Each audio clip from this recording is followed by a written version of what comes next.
Welcome back. In this video, we will learn how to create a binary search tree along with searching an item in that tree. Here we have a binary search tree and we have an item that is to be searched. Now see here are two steps. The first one says that you compare the item with the root node n of the tree.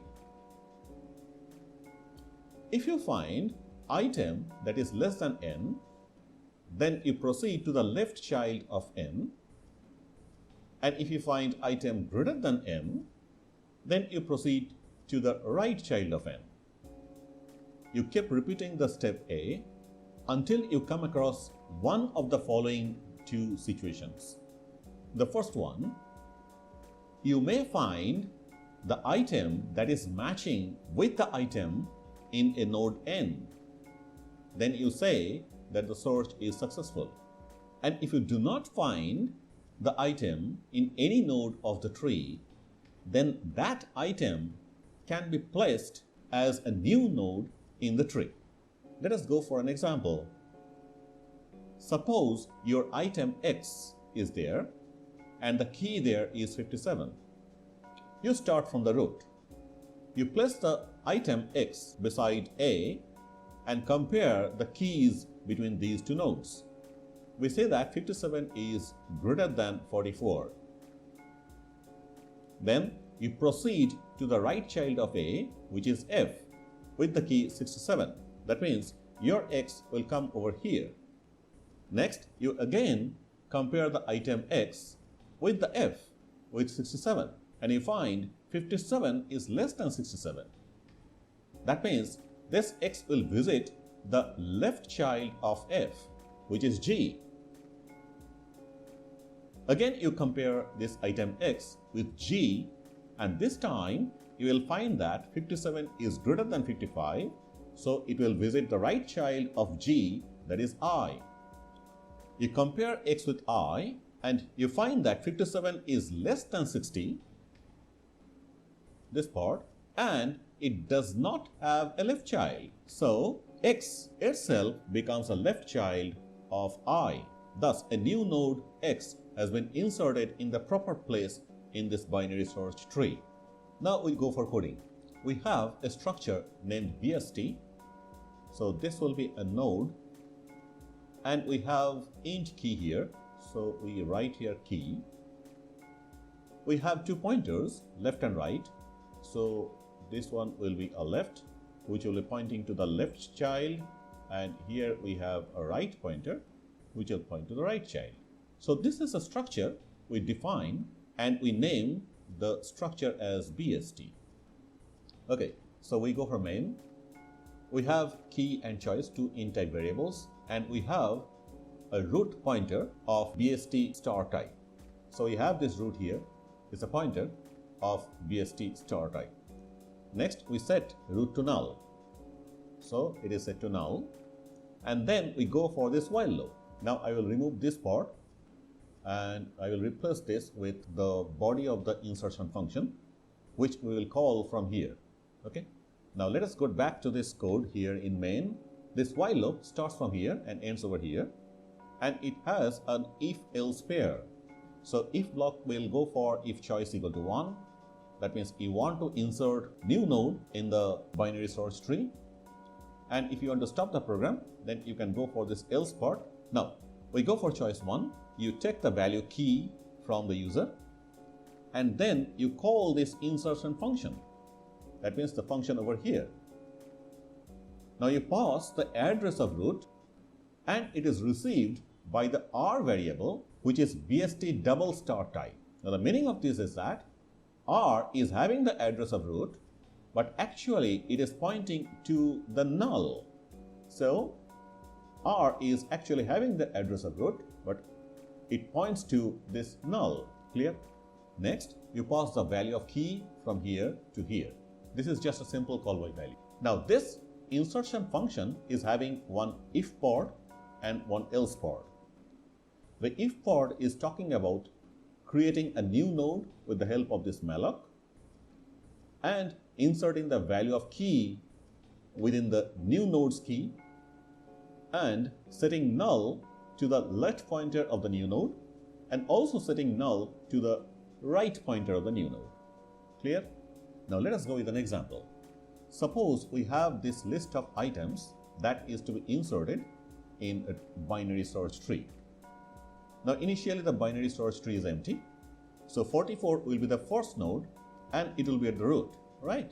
So we take this key as 44 and we pass this 44 from here to here.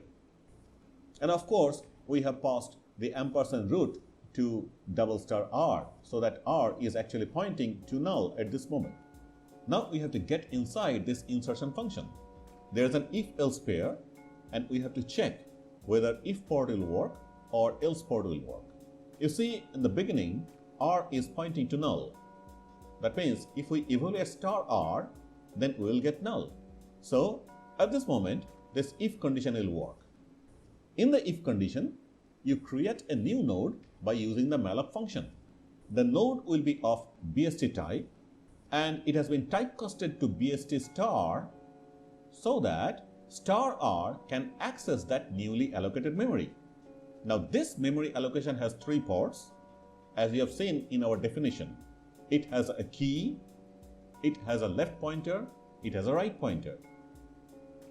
The newly created node will have a key which is equal to 44 and the left pointer will be set to null and its right pointer will also be set to null. So it will look like this. So you have got a new node and this node will of course the root. So 44 has been done. So you go for 39. For that, this while loop will run and we go for the choice equal to 1. We take entry of the key and then we pass key and the ampersand root by calling this insertion function. So root's address will be passed to R again just like before and this time the key will have 39 which will be passed over here. Now we go for the if-else block. We check whether $r is equal to null or not. Now what we see, R is having the address of root, but since it is double star, if we evaluate $r, we will get the address of this node with the key 44 inside. So $r this time is not null. So we go to the else part here. What is there in the else part? Here you find an if block which is comparing the $r's key with the new key given, and if we find the $r's key is greater than the new key, then we go for calling the insertion function which is a recursive val and we pass ampersand $r left to the BST $r, right? And in the else if part, we have the $r's key is less than the new key. Then we call this recursive insertion call here with this argument, ampersand $r arrow right. So when $r's key is greater than the new key, we go for ampersand $r arrow left here, and if the $r's key is less than the new key, then we go for ampersand $r arrow right. The second argument remains same as key. Now let us get back to this situation. We have got the new key as 39. So we will compare 39 with $r's key. We evaluate $r, that means this node, and its key is 44. So we compare 44 with 39, and what we find? We find that 44 is greater than 39. So we get inside this if block and we pass these two arguments by calling the insertion function which is recursive. Now what we pass as the first argument to the $r over here?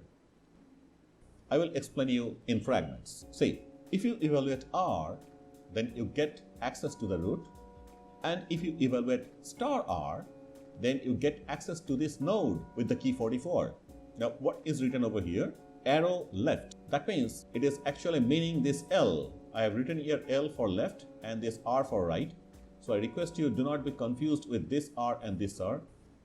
There is no space actually within this circle, so I have to write L and R in place of left and right. Okay. So this arrow left means this L. So the node with 44 with the L here is meant by this line. And in front of this, it is written ampersand. That means the address of L within this node is pointed by the double star R over here, right? And the next argument is key. So 39 is again passed as an argument to this key, right? So there is no change in the value of the new key. So what it will be looking like? R will be pointing to the left pointer of this node. And since it is double star, so actually R is getting access to this null over here. Is it all right? So we get inside again and check the if condition. This time, if we evaluate star R, then definitely we will get this null. So we get inside this block, we create a new node, we assign the key, that is 39, to the star R's key. There is a new node's key, and the null will be set to both the left pointer and the right pointer of the new node. So it will look like this.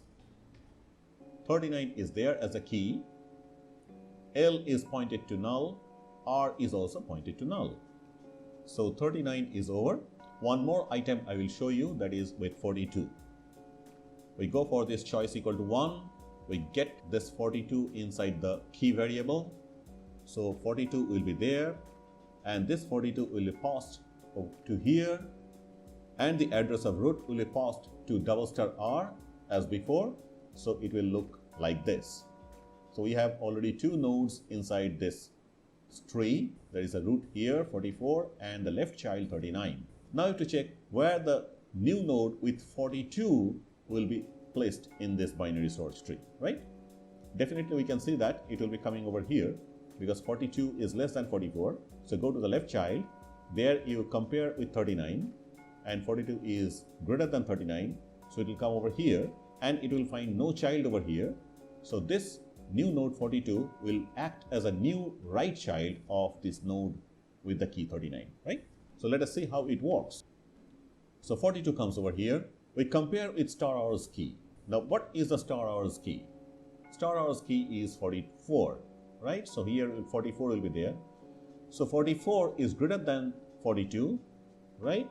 So we get inside this if block and we pass star R's left pointer's address, right? So star R is this node, its left pointer is this node, and the address of this pointer will be passed to R, right?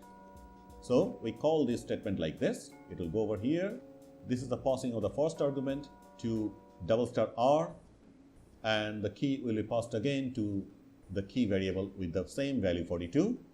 So at this situation, R will be pointing to the address of the left pointer of this node. Clear?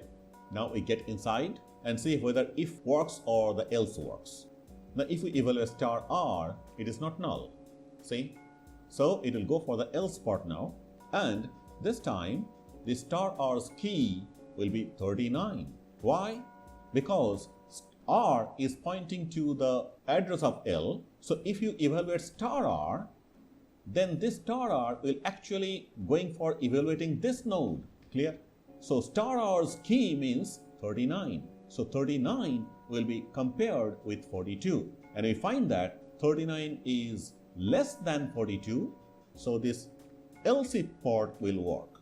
This time, the star R's right pointer's address will be pointed by this double star R. So this time, the address of this right pointer will be pointed by the R. So it will call back and it will be looking like this. Now we get inside, you check whether star R is null or not. Yes, the star R is null because R is pointing to the right pointer of this node, and if you evaluate this R with star R, then you get to this value, and this value is null. So this time this if condition works, and as before we create the new node with the malloc function and we assign the value key, that is 42, inside the star R's key. Star R's left and star R's right both are set to null, so it will be looking like this. So 42 has got the right place inside the binary search tree. So this item has been inserted properly. So I will stop here. So you can check with the rest of the values over here. This session is over now. In the next video, I will go for deleting a given item from a binary search tree.